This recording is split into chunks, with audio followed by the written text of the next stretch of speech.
Hello again, people. Right, once again, we're talking about this bad boy. What sort of got me to do this is the ad I've been hearing. I can't remember if it was on the radio, if it was on TV, saying that Sky Glass is smarter than the smart TV. Now, that's a big load of rubbish. I love this TV. I think it's absolutely fantastic.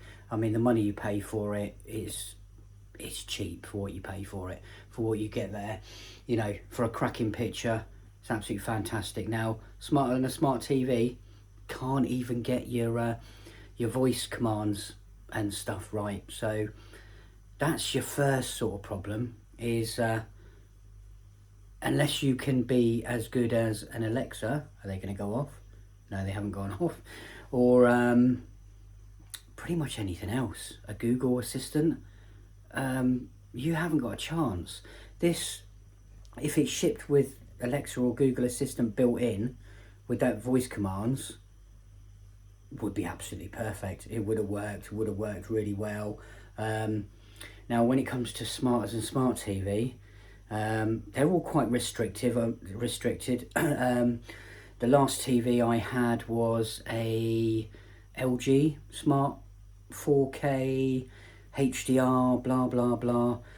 Really good smart functions, but that was restricted to only whatever apps they choose.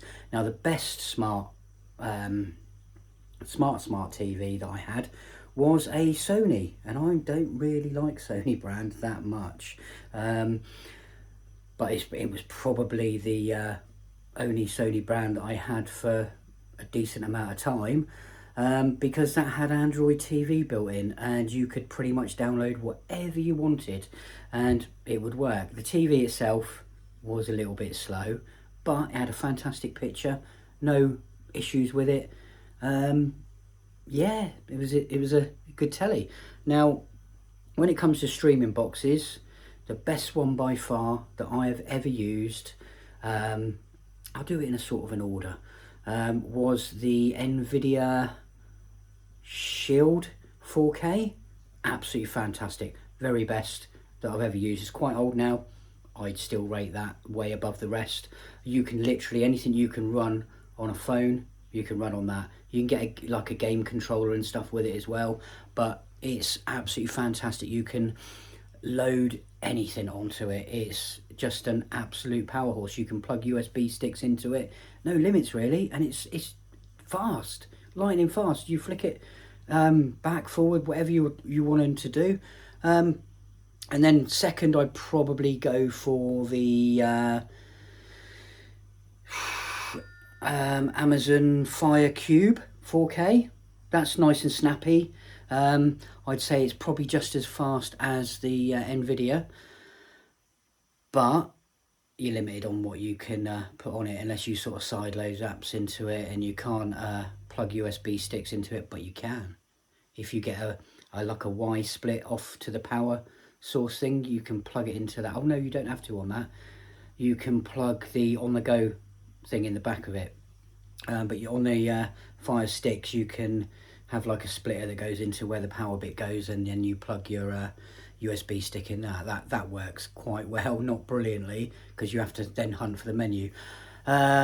Yeah, that's not as good because you can't use every app that you want to put on there, and games pretty limited. Yeah. And then next I would probably go with an Apple TV, even though it's really limited on what you can put. Sorry, I just got to change my hands on this gimbal because it's absolutely killing my wrist, and I better screw the tripod bit back in. Yeah, really limited, but works really well. It's seamless with any iPhone, so if you've got anything you want to share off your phone, you can just stream it straight to the telly. Works absolutely perfectly. You can do that nowadays with pretty much any iPhone to most TVs, but Apple devices just work seamlessly and work absolutely perfectly. Never had any issues with that at all. And then I haven't really got any others, because any others I've tried have found pretty crap. So stay clear. But Sky, stop lying. It's not only Sky. I mean, I hear adverts, see adverts all the time, and there's so much lying going on ads nowadays. It's absolutely unreal. I don't know what's brought, companies back into lying about their product or making it sound better than it actually is. I mean, are people really that thick?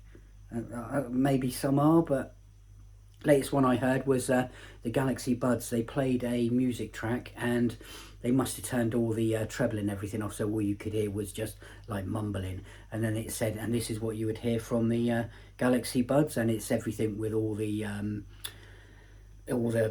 treble and mid-range put back in. So it's all they're doing is playing with the sound. Because I mean, I've got some Bose sort of cans you put on your head, and I'm sure they would absolutely destroy those Galaxy Buds because they're absolutely amazing, but they cost quite a bit of money.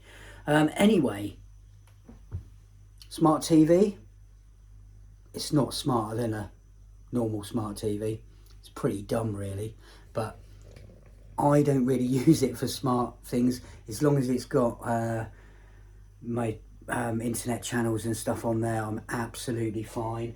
I've got my Cube plugged into it, and I've got other things like Xbox plugged into it, so I can do my smart stuff, the apps and whatever it is that not that I've got many, that I want to use on there. So don't believe what they said. It is a cracking TV, fantastic telly. Most people only use it for tellies anyway.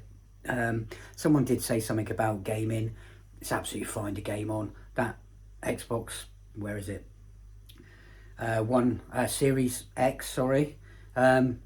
Flawless on it, no issues, no slow down. I don't know why people say that it's a slow telly for refresh rate and so. It's not, it's fine. If you're a normal gamer, if you're a pro gamer, you should be using a dedicated monitor like what a lot of my mates do, because your refresh rates are, you can't get that in a TV nowadays unless you spend absolute thousands. So this for gaming, absolutely fine, just as good as any other TV. Game modes, they don't really do much. They just change all the picture. They don't really do anything else, and they might put you change your hertz, but it's not really a thing nowadays. So people get caught up and pent up on a game mode. Don't bother.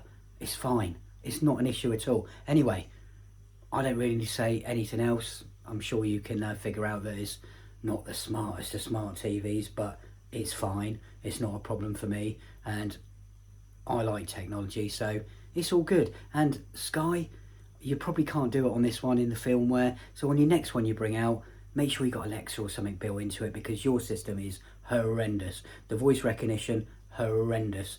Like I said before, I've got a 2012 BMW, and the voice recognition in that is way better than this. So, you know, there you go. Anyway, thanks for watching. Like and subscribe. Most important bit, subscribe. I need some subscribers. Thank you very much. Bye-bye.